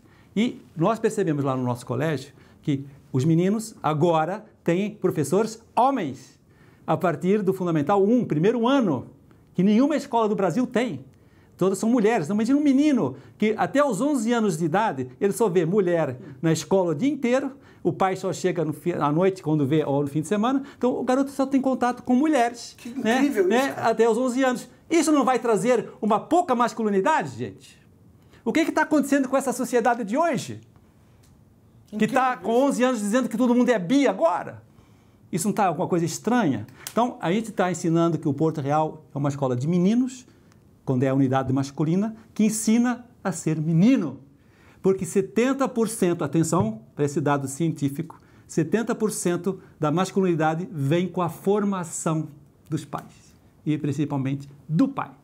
30% vem de fábrica. Quando esse 70% não está existindo, como acontece na maior parte das famílias brasileiras e no mundo, então é óbvio que a criança ali, quando começa a ver essa confusão de gênero, começa a ter essas dúvidas, se não tem um pai ali para ajudar, ele vai ficar meio com dúvidas. E a gente compreende essas dúvidas e aceita. Agora, dizer que isso tudo agora é normal, me parece que alguma coisa ali não está correta. Fala galera, desculpa me intrometer aqui no meio do seu vídeo, mas eu não podia deixar de lembrar vocês que essa é a última oportunidade do ano para se tornar um membro da Brasil Paralelo com 30% de desconto. É mais de R$150 de desconto para você ter acesso a esse conteúdo que você está assistindo aqui e mais uma infinidade de conteúdo em diversos formatos, de entrevista, documentários, podcasts, etc. Aproveita essa oportunidade, clica no link que está aqui embaixo desse vídeo e nos vemos em breve. Eu quero promover uma outra preocupação. Porque eu estou ouvindo tudo isso, estou achando realmente bacana, né? Estou olhando pensando, pô, isso é legal. Trazer os pais para a participação, entender quais caminhos geram mais resultado e tudo mais. E sempre me vem uma preocupação, que é tradicional aqui da Brasil Paralelo, porque eu acho que ela é pertinente, que é, eu me preocupo muito com os instrumentos que a gente cria na sociedade, porque eles podem ser mal utilizados. Um instrumento, ele é neutro, ele depende das pessoas para ser bem ou mal utilizado, né? E quando eu penso em escola, eu penso que também é um veículo e já foi muito utilizado por governos de todos os tipos, né? E eu sempre me preocupo um pouco com esse avanço da instituição escolar para cima dos cidadãos, porque eu percebo que na nossa cultura, a gente estava falando de viajar para fora e consultar, não é só a educação que a gente terceiriza, a gente criou uma sociedade covarde, é um fato. Não tem mais o que negar a respeito disso. Os homens são covardes, abandonam as mulheres são covardes também de assumir o seu papel, os jovens são covardes para amadurecer. A gente foi criando uma sociedade covarde. E a gente vai terceirizando tudo. Segurança. A segurança é horrível. 70 mil assassinatos no Brasil. Recorde dos recordes. Mas quem é que tem que me proteger? A polícia. A educação é horrível, a gente está nos piores lugares do Brasil. Mas quem é que tem que me educar? A escola. Enquanto a escola não me educar, não tem como. Então a gente está terceirizando tudo. E eu acho que isso é um sintoma de um estado avançado. Você está terceirizando para quem, né? Você está terceirizando para quem, meu amigo? Um estado avançado. Aí quando tu está me falando, com a melhor das intenções, eu boto os pais na educação, eu trago a galera para perto, não sei o que, eu já estou pensando assim, ó, puta merda. E quem mais pode fazer isso, sabe? Então, como é que vocês enxergam as instituições escolares como possível válvula de escape de governos totalitários? Como evitar? Onde é que a gente tem que atacar para impedir que a escola seja um standard, uma bandeirinha ali que o governo crava e fala assim, ó, aqui ó, vocês falam o que eu gosto. Porque você citou a ideologia lá no começo, né? E há quem diga que o Brasil só tem 2 tipos de universidade, a caça-níquel e a caça-voto. Exato. Quando não as duas na mesma só. No caso, antes de falar sobre a escola, vou deixar para eles, né? Antigamente a educação, quando a gente estava falando sobre civilizações menores, né, ela não é feita exatamente somente pelos pais, né? Era feita pelos pais, posteriormente por outras pessoas da própria civilização, daquele próprio núcleo. Isso já começa a dividir. Por quê? Porque existe muito gasto de energia para você criar filho, só que é da nossa responsabilidade, né? Então você imagina, a gente rodou, mas a pauta continua sendo a mesma, medo. É o medo que impede, a gente estava falando sobre felicidade antes, é o medo do esforço, o esforço que realmente é um esforço. A gente há de convir aqui que é um esforço enorme para você criar. Ficou mais difícil ainda quando separaram o homem da mulher, né? Então, hoje você tem a mulher solteira que precisa trabalhar, você falou, é um ato de coragem, mas acima de tudo é um ato de esforço. E o ser humano, a gente sabe, somos máquinas que somos criados para poupar energia, a gente foi desenhado para isso, né? Então, antigamente se dividia a educação. Não era só no seio da família, era no seio da família, dos irmãos, dos avós e de outros membros da sociedade que iam ali educando e depois veio o advento da escola. Né? Então hoje quando você chega e fala, bom, então olha, eu não quero mais, eu tiro meu corpo fora, eu não estou nem mais aí, bom, então larga lá, depósito de criança na escola. E evidentemente que tem outros olhos para isso, né? Quando você fala em formação, bom, então eu quero formar. Quando a gente fala sobre educação, existem duas pautas que realmente fogem dessa parte técnica de informação, né? Que a gente usa muito na psicologia. Amor e limite. Parece uma regrinha simples, né? Mas se você der amor e limite, eu ainda botaria um terceiro ponto, Bruno Lamar, botaria ali inspiração também, junto nessa métrica. Mas amor e limite, teoricamente, resolve, né? Mas aí você joga lá numa escola que está realmente bem preocupada com a parte técnica, que não tem a preocupação com a formação, e aí, evidentemente, que vão ter entidades maiores que têm medo das pequenas civilizações, porque a verdade é o seguinte, quando você reúne um grupo de homens, não só homens, mas um grupo social, ele representa um perigo. Isso é evidente. Ainda mais se você botar uma arma na mão deles. Isso é um perigo para qualquer Estado. E todo mundo já sabe disso. Então vamos, né, tentar prender a posse no poder aonde começa a formação humana que, agora que não tem nem o advento da sociedade nem dos pais, caiu para a escola. Então, realmente a situação fica muito pesada para eles, né, e é grave. E hoje eu vejo que a gente está falando ali sobre educar os pais. Veja bem, isso aí nada mais é do que educar os educadores. Né? Então tem uma técnica, a gente acha que a gente sabe tudo, a gente está falando sobre felicidade, a gente acha que cada um dá o palpite e vê o que acontece. Mesmo acontece para a educação. Olha, eu não sei muito bem o que acontece. Faz o seguinte, cara, bota ali na escola qualquer, não conheço os professores, não conheço os diretores e vai dar tudo certo. Tira diploma, vai ser empregada. Exatamente. Então, com certeza é a receita para desgraça, para destruição, né? Então, olha, eu vejo assim, de fato, a gente sabe que os governos, nos últimos tempos, usam esse instrumento como manipulação política. A gente sabe disso, está nos livros didáticos, você olha, abre qualquer um, vê ali intenções torpes, você vê nos professores nossos, a maioria deles foram envenenados pelas últimas ideologias, né, que a gente conhece. Então, é óbvio que isso vem desde Gramsci, né? Começa pela escola, pela universidade e se muda ao mundo, né? Isso foi realmente um instrumento utilizado nos últimos anos aqui no Brasil e a gente percebe como está todo mundo hoje, né? Agora, qual é o limite, você me perguntava?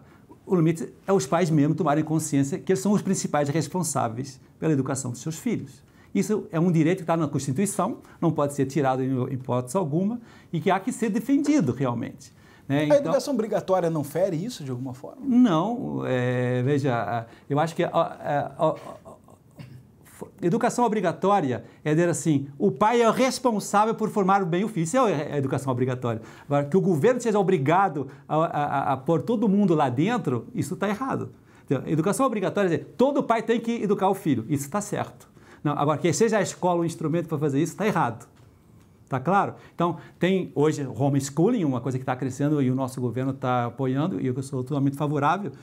Veja, é exatamente esse papel. O pai é quem vai formar e vai escolher a escola que quer para o seu filho, né, e ele é que vai montar a sua escola, ou então vai procurar a escola mais conveniente de acordo com as ideologias que a sua família acredita. Hoje a gente sabe, pelo menos no Rio de Janeiro é assim, que muitas escolas são obrigadas, né, a receber os alunos ali do bairro. Né? Não tem, a família não tem direito, né, de ir para outro bairro, porque a escola, então ele é obrigado. Então isso já é uma manipulação. Uhum. Então, quer dizer, eu acho que ventilar um pouco esses limites é uma necessidade vital no momento, porque todo mundo tem que ter educação. É obrigatório todo mundo? Sim, senão também não vai ser ninguém na vida. Agora, o modo disso atingir é que tem que ser questionado atualmente. Me parece que não permitir, para fazer o gancho para deixar mais explícito aí, me parece que não permitir o homeschooling é um atentado totalitário e criminoso. Totalmente. Porque, por todos os motivos, né? Porque você vai ter um cara... Eu vi esses tempos um empresário postando, o Flávio Augusto, um empresário famoso, Sim, claro. aí. Pô, o cara é bilionário. Ele postou assim, eu não posso educar meus filhos no Brasil. Por quê? Porque eu tenho dinheiro para contratar os melhores professores do mundo para educar eles em casa. Exato. E eu não posso. Eu tenho que submeter ele à normalidade. E eu fico pensando assim, cara, boa parte da minha educação é porque eu tive sorte, ou seja lá o que for, mas de nascer numa família que pôde me instruir, que pôde colocar coisas na minha cabeça que a escola não colocava, e depois professores da tecnologia e tal. Então, a quem serve proibir o homeschooling, né? Pois é. Então, alguém está querendo manipular alguém, não é verdade? Nós temos aí, eu vou trazer 3 fatos aqui que vou tentar corroborar com todos vocês. Primeiro, o cara que trouxe essa história do estudo formal, do colégio formal, né, foi o Charlemagne, que é aquele o Carlos Magno, magrão, aquele que está em cima do cavalo, na frente da Notre Dame. Ele não era, ele era um analfabeto, mas ele propôs a escola pública. E é engraçado, cara, pra gente pensar que a gente falou macho, fêmea, evolução, bicho, todo mundo foi, pô, mas que parte é isso? As pessoas nunca se questionam, cara, por que, por exemplo, que a mulher menopausada, por que tem menopausa na mulher, né? E por que a evolução humana sobreviveu a mulher que era menopausada? Essa mulher que não procria mais, por que ela foi que sobreviveu e não sobreviveu aquela que produzia? Porque era interessante essa mulher mais velha não ter mais filhos para ajudar na construção, para ajudar no cuidado das outras crianças. Então é por isso que sobreviveu. Essa é a grande resposta que a gente tem do processo evolutivo. É pra gente enxergar como se homeschooling se dá exatamente com a família, com essa integração. Tinham pessoas que tinham que ficar como tinha esses grandes sábios, anciãos, que era o conselho da sociedade dos homens, tinham essas mulheres que ficavam em casa, ajudando as outras fêmeas, ensinando como é que se tratavam, como é que se cuidavam. E um outro ponto, cara, que agora eu quero trazer a questão do totalitarismo. Como eu falei para vocês, eu fui fazer essa experiência de aprendizado lá no Vale do Silício, e lá eles desenvolveram, teve um especialista chinês lá que desenvolveu um acelerador cerebral, cara. Ah, como assim, Conrado? Acelerador cerebral, tu coloca ele e ele dá choque na tua cabeça e tu fica mais esperto. E aí não pode ser verdade. O time olímpico dos Estados Unidos usa, o exército americano usa, para atirar melhor, e eles pulam 10% mais alto. Eles atiram 10% melhor, eles economizam menos munição. E tu pensa, mas coisa incrível, Conrado. Daí, como eu falei para vocês, eu estava na China no ano passado. Lá na China, os alunos nos colégios, eles usam, em vez de ser para a parte de movimento, eles usam para a parte de cognição, que é tipo uma espécie de tiara, que dá um choque na cabeça para tu manter o foco. Só que essa leitura do foco, faz o quê? Se a criança não está prestando atenção, dá um alarmezinho. E o professor sabe que está dando alarme naquela pessoa, ela não está prestando atenção. E o pai recebe um relatório no seu smartphone que o filho não está prestando atenção. Ou seja, essa criança está vivendo um inferno Pink Floydiano, que é o We Don't Need Thought Control. Eles estão sendo sua cabeça monitorada para saber se ele está prestando atenção ou não o tempo todo. E aí tu vem me falar em ensino obrigatório do Estado? Olha as crianças, cara, tendo um domínio, sendo dominadas intelectualmente para prestar atenção no que elas estão recebendo. E aí, se ela não presta atenção, o professor é chamado a atenção e o pai recebe. E aí vem punições. Então, olha o inferno que está acontecendo na China hoje. Então, esse grande terror do controle de pensamento está tecnológico num outro país. Então é pra gente ver como esses grandes cenários caminham pelo mundo. Como o Dr. Bruno comentou ali, cara, um outro problema que a gente tem, talvez se eu fale o nome errado aqui, o senhor me corrija, né? A gente tem hoje, por essa criança que não tem mais a figura paterna para colocar limites e dar amor na família, ele tem uma doença mental agora, um distúrbio, que é o distúrbio desafiador, tô certo? É transtorno opositor desafiador. Transtorno opositor desafiador. Na minha época era puxão de orelha que resolvia isso. Agora tem um transtorno, virou uma doença. E é engraçado, cara, que dentro... Engraçado não, é triste, né? Que dessas doenças mentais do DSM, que é o grande livro que é o livro da psicologia, que coloca ali todos os problemas e distúrbios que tem... Não sei a sigla, é Disorder Mental... Blá, blá, blá. Ok, tá? Que é feito pela APA, Associação Americana de Psiquiatria.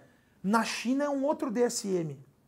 Na Rússia é um outro DSM. Ou seja, as doenças mentais não são as mesmas em todo o globo terrestre. Já se questionaram isso? Câncer é câncer aqui, na China e na Rússia. Gripe é gripe aqui, na China e na Rússia. Porque que as doenças mentais não são as mesmas.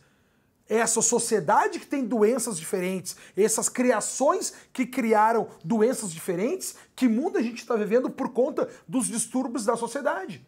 Porque isso tudo vem daqueles grandes males dos três porquinhos, que é o Karl Marx, o Max Weber e o Emile Durkheim, que é a alienação social do Karl Marx, né? É a anomia do Durkheim, o sentimento de não, anomos, né? Não existe mais regras, e é também esse sentimento de não estar no mundo, né? do Max Weber, de não pertencimento, eu não faço mais parte disso. E a gente começa a ver como a sociedade ocidental, e eu coloco a sociedade ocidental, São Petersburgo para cá, toda ela, a gente vive, por mais que a gente ache diferença dos Estados Unidos, Escandinávia, França, é tudo muito diferente desses outros mundos, do mundo árabe, do mundo oriental, vou botar chinês, Japão, né?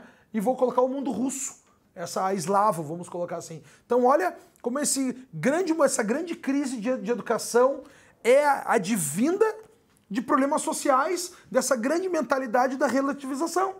Daí eu trago o professor de novo. Então, até que ponto o senhor enxerga isso no seu dia a dia, doutor? Então, é assim, justamente estava pensando que essas doenças todas que você colocou, o que é na prática? Veja, é justamente uma ausência, como eu falava no começo, de educação das virtudes. O que gera a ausência dessa educação na criança? Uma imensa hipertrofia afetiva.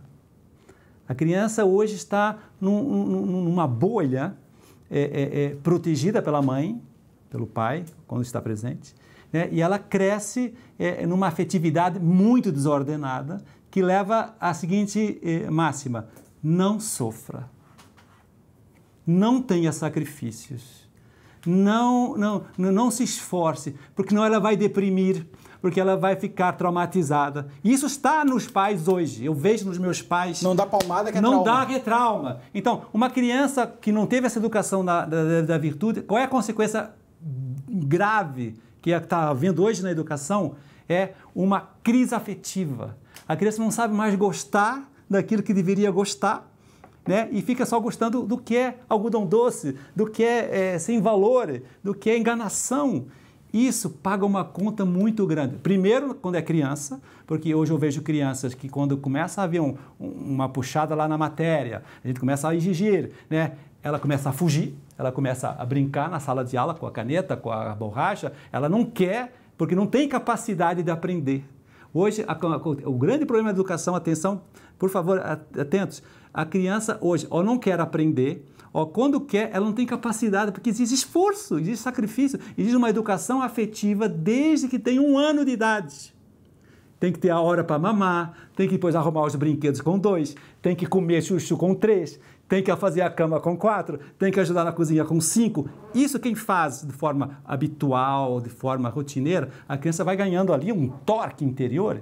Coragem. Uma coragem, um enfrentamento, que depois na hora de aprender matemática, português, inglês que não gosta, ela tem capacidade... É só mais um desafio. É mais um desafio e ela vibra. Ela tem capacidade de vencer e isso é o que torna o estudo motivante. Agora, o que acontece hoje é gente com corpo de 10... cabeça de 7 e alminha de 5.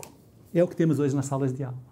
É uns monstros, eu vejo uns monstros lá na minha frente que não estão harmonizados, como a gente falava no começo, inteligência, vontade e afetividade, não estão harmonizados. Então hoje a gente nota isso empiricamente. Não, e a maturação do ser humano vem desequilibrada até a idade adulta. Ele não está mais preparado ao enfrentamento. Se ninguém coloca limites dele lá na infância, a vida vai colocar, o mercado vai colocar, os outros machos vão colocar, né? Isso. E a competitividade vai se dar dessa forma, e aí vem vários outros transtornos. E aí a gente pode pensar também que o que o senhor falou, pô, ele tinha que gostar disso, agora isso é um problema. A gente começa a ter, por exemplo, ansiedade, né? Isso tudo, ansiedade, estresse. Ansiedade é meio de sacrifício. Mas é que tá, a ansiedade, o estresse, isso tudo eram coisas que valorizavam esse homem da coragem, do enfrentamento do medo, fica ansioso, tem estresse, fica tenso por conta do enfrentamento do medo e hoje se torna sintoma de uma doença.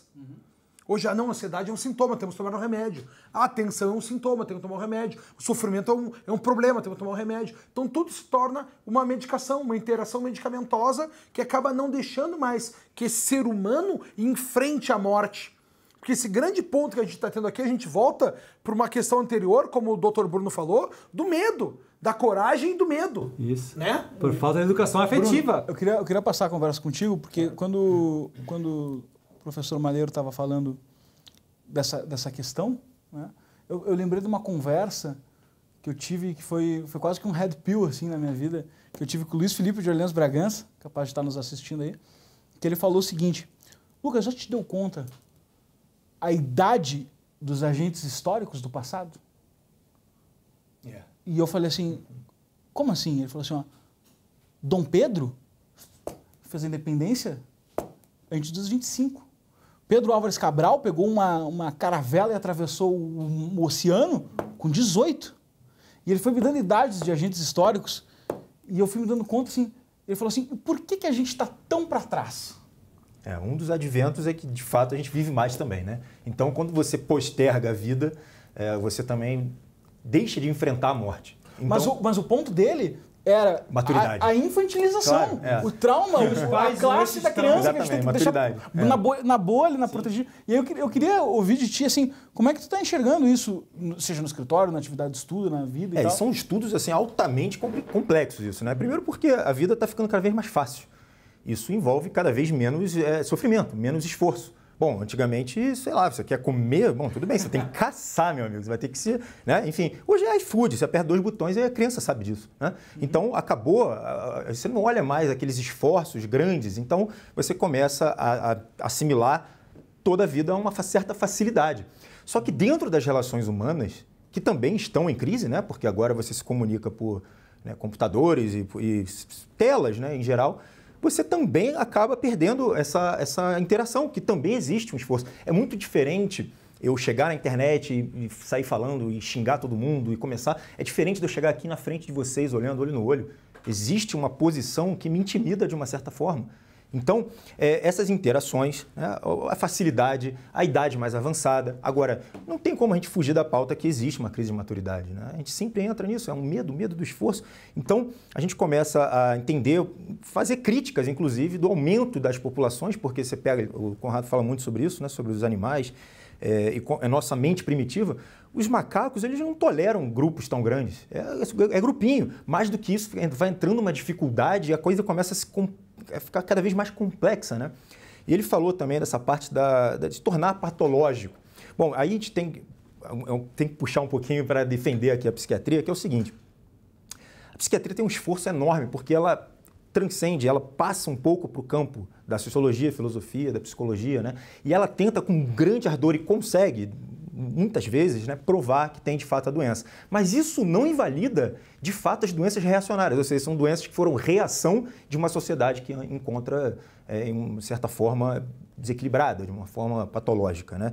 Então isso ocorre mesmo. Você vê uma criancinha com transtorno do pânico, ansiedade generalizada, agorafobia, né? Tudo agora é transtorno de déficit de atenção. Mas espera aí, quando você pega uma pessoa que tem transtorno de déficit de atenção, né? Claro que existe, principalmente com hiperatividade, existe. É claro que existe, mas espera aí, existe um excesso também. Ele mencionou o DSM e o CID, o Código Internacional de Doenças. Definitivamente tem alguma coisa que a gente precisa criticar nele, né? A gente toma isso como verdade, claro, né? É bom que seja um guia, mas espera aí, 70% tem interesses outros, né? Eles têm interesses em outros laboratórios, eles trabalham tanto para o DSM quanto para o laboratório. Então, calma aí. E como é que esse negócio de ficar mudando? Como é que uma doença fica tão mudando? Como é que muda de país para país? Então, isso tudo deixa a gente um pouco mais atônito, mas ainda assim não invalida o esforço da psiquiatria, que é enorme. A gente já enfrenta preconceitos enormes e, de fato, essas crianças estão, de fato, tendo doença. Mas mais importante do que validar ou invalidar a doença, a gente começa a confrontar e dizendo, bom, qual é a causa disso, né? Porque, de fato, tem crianças que têm e tem várias crianças que não têm. É importante frisar isso porque essa coisa do opositor desafiador, principalmente, a gente entra e fala, puxa vida, é quase que unânime ver pais que não têm nenhuma autoridade, né? Ou então que são completamente ausentes, né? E mesmo quando você está falando sobre transtornos que já são mais antigos, por exemplo, o transtorno do déficit de atenção com hiperatividade, cabe o que a gente está falando lá no início, que é aquela coisa, né? Bom, essas pessoas que têm isso, principalmente na vida adulta, fica claro isso, elas têm outras potências que talvez o atento, né? A pessoa que é mais enquadrado no ortodoxo, ela não tem. Então, por exemplo, quando você pega uma pessoa que tem o déficit de atenção, ela pode até ser subordinada aos testes e vai validar, realmente tem aqui, né, e tal. Essa pessoa, geralmente, ela se perde no passo a passo aqui, né? Ela tem como se fosse uma certa miopia, né? Ela não consegue ver. E aí, só que ela consegue, ao contrário seria da miopia, ela consegue ver lá longe. Ela tem é comum isso, ela tem uma visão bem distante, então ela consegue traçar grandes planos, mas ela tropeça na execução. Ela tropeça aqui na metodologia que é aquela bem cartesiana, bem passo a passo aqui, ela não consegue. Mas aí você une um com o outro, é a perfeição, né? Você pega a potência de um, pega a potência de outro. O que a gente faz? Medica essa criatura. Bom, perdemos então uma pessoa visionária, perdemos uma pessoa que talvez tenha uma criatividade acima da média, que talvez pudesse, não sei, né? É difícil isso, mas que pudesse trazer algum tipo de evolução, uma criação, uma invenção qualquer. E a gente trouxe ela para falar, olha, é o seguinte, parabéns, agora você conseguiu passar, tirar 6 ou 7 lá na escola, né? Então, de fato, existe isso. Mas a gente acaba, no final das contas, né, quando a gente fala sobre a parte da crise educacional, eu acho que existe aqui um consenso que existe essa crise, né? E que essa crise, você vê, quando a gente está falando de conservadorismo, todo mundo fica um pouco arrepiado com esse nome e tal, né? Mas o conservadorismo tem isso também de bom, né? Quando a coisa é boa, a gente quer conservar. Mas educação é unânime aqui, ninguém quer conservar o tipo de educação que a gente está tendo hoje, né? A gente quer outras coisas, a gente quer o clássico, a gente quer, sei lá, alguma outra coisa que vai ser falada aqui. Mas você vê que, mesmo quando a pessoa tem lá é aficionado, não, eu sou conservador e tal, mas espera aí, é unânime aqui, todo mundo chegou num consenso de que existe uma necessidade de mudança, que esse atual não tá correto, que a gente precisa mudar, né? Eu preciso convidar todos à conclusão, e aí também convido para trazer os pontos que acharem pertinentes, mas também, como esse é um assunto muito difícil, normalmente tento pedir dicas, né? Mas dessa vez eu vou eximir as dicas e vou dizer só para a gente tentar colocar qual é a prioridade de enfrentamento, né? Vamos quebrar o problema em partes para ver se a gente enfrenta melhor.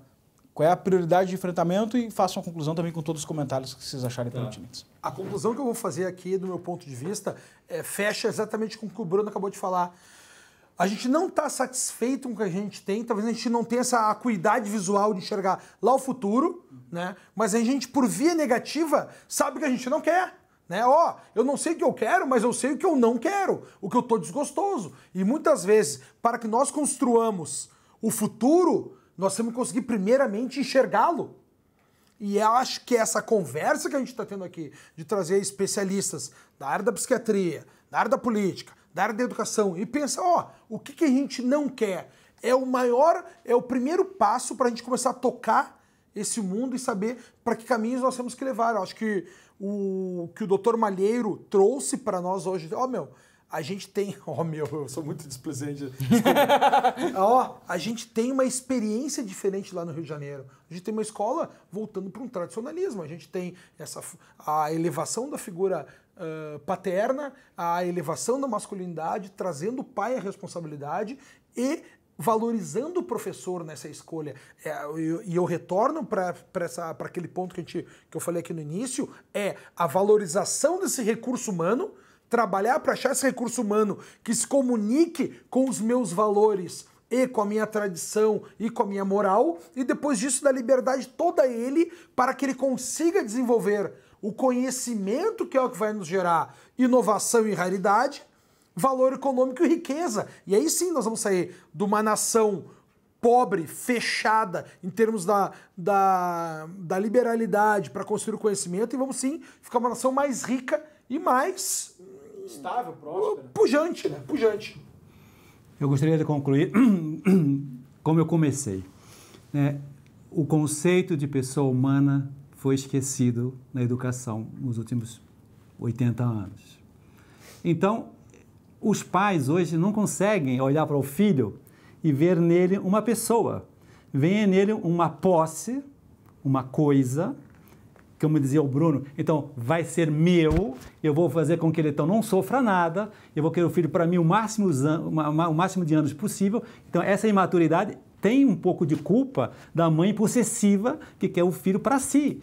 A mãe que enxerga no filho uma pessoa, ela não quer ele para si, ele quer que o filho seja feliz. Isso é um despreendimento. Então aqui vem um aspecto importantíssimo na área da educação, que é a educação é materialista? Você está educando para ganhar dinheiro? Está ganhando para ganhar prazer pessoal? É uma educação egoísta? Você quer o filho para você? Então, se você quer o seu filho para você, então é óbvio que vai ter dois mundos. A mãe muito super protetora, que vai gerar infrafilhos, né? Ou a mãe que terceiriza tudo para ganhar dinheiro, para achar que trazendo dinheiro para casa vai ser uma super mãe, um super pai, e aí vai resolver o problema. Não. Então, eu acho que o primeiro aspecto que a gente tem que ressuscitar urgentemente é que a escola, e aqui os gestores escolares que estão me escutando, diretores de escola, tem que se perguntar, a sua escola está cumprindo a função número 1, que é formar pessoas? Você, quando é valorizada e avaliada socialmente no jornal, você se orgulha por isso? Ou você se orgulha só porque o Enem é muito bom e vai trazer muitas matrículas? Eu me orgulho que o meu colégio oferece no boletim português, matemática e tal, e também o boletim de virtudes. E meu filho está muito bem em honestidade, está muito bem em sinceridade. O meu filho é muito generoso. Isso é um bom colégio. Aquele que valoriza a parte acadêmica, e esse é obviamente o principal objetivo, mas em paralelo, aqui faço um Brasil paralelo, em paralelo tem que haver também o boletim do caráter. Cadê a escola que se preocupa com isso? Para isso, tem que haver mais alternativas educacionais. Não pode ser um modelo único. Não pode haver um modelo. Tem que ter o homeschooling, tem que ter o charter school, que o Brasil ainda não descobriu essa imensa riqueza, que tem muito sucesso nos Estados Unidos e em alguns estados. Tem que ter o cheque escola, tem que ter a escola tradicional, tem que ter o single sex. Enfim, tem muitas alternativas que quando os pais se sentem responsáveis, tem que lutar por isso, como sempre foi na área da educação. Eu acho tão interessante isso que você está falando, porque é o seguinte, você está falando de formação humana. A partir do momento que você tem um humano bem formado, aí já entra outro debate, né? O que é isso, mas ele já acabou de falar, é um ser humano ético e virtuoso, né? Mas, enfim, quando você consegue, de fato, formar um humano, as outras discussões, elas se tornam bem mais irrelevantes. Aí a gente precisa falar tanto sobre ecologia, sobre política. O ser humano bem formado, ele sabe o que fazer. É engraçado, ele sabe fazer o que dentro do relacionamento, ele sabe como ser bom pai, ele sabe como fazer as coisas. É claro que vai ter uma técnica ou outra, aí ele busca, não tem problema, né? A gente oferece, mas o ser humano bem formado, ele talvez seja o ápice da civilização. Ele é um indivíduo, ele é a pessoa que fornece a base para todo o mais, né? Eu apanho muito quando eu falo isso, apanho muito. Mas o que acontece? Uma das bases dessa formação é quando você expõe o filho às frustrações, né? Isso começou com o advento da psicanálise. Bom, a psicanálise, ela morre de medo da frustração. As frustrações vão gerar neuroses e isso vai trazer a patologia. Olha, o problema da psicanálise, um dos problemas é que se tornou meio que uma religião, então eu apanho muito. Eu sei que eu vou ver, vai ter um monte de mensagem lá me tacando pau porque você não deveria, você não é psicanalista, então você tem problemas, questões, enfim, eu não vou adentrar dentro de... Não vou adentrar desse assunto. Mas eu tô contigo então, tá, cara? Vou te apoiar contra o conformismo social. Puxa vida, né? A psicanálise, enfim, entrou em desuso por vários motivos, também não entra aqui, mas a pauta é frustração. Então, um grande recado aqui é amor limite. E dentro desse limite vai envolver a frustração. Não tenham medo de frustrar um pouco o filho. Bom senso, né? Ou seja, primeiro seja você bem formado para você poder inspirar e usar o seu bom senso para poder frustrar, porque senão acontece também exatamente ao contrário, né? Frustra demais e você também perde a potência desse ser humano. Então, é amor e limite, tendo bom senso para poder inspirar. Se eu pudesse falar para qualquer profissional da educação aqui, a força maior de vocês está na inspiração, né? Então, é algo que precisa estar, antes de mais nada, bem formado dentro de si, para depois você passar para o público, né? Muito obrigado a vocês três por tornar possível esse debate aqui na Brasil Paralelo. E lembrando todo o público que a Brasil Paralelo é uma iniciativa comprometida com a solução da cultura e da educação do Brasil. E é por isso que a gente está aqui discutindo isso, que é a única forma da gente começar a avançar nessas pautas, né? Muito obrigado, boa noite. Fala galera, espero que tenham gostado do debate de hoje. Amanhã continua a nossa maratona, o tema que vai ser debatido é a nova mídia, como entender a nova mídia que está surgindo, com novos participantes na mesa. E se você gostou do conteúdo de hoje, eu peço que antes de sair desse vídeo, clique no link embaixo do vídeo e conheça como é se tornar membro assinante da Brasil Paralelo.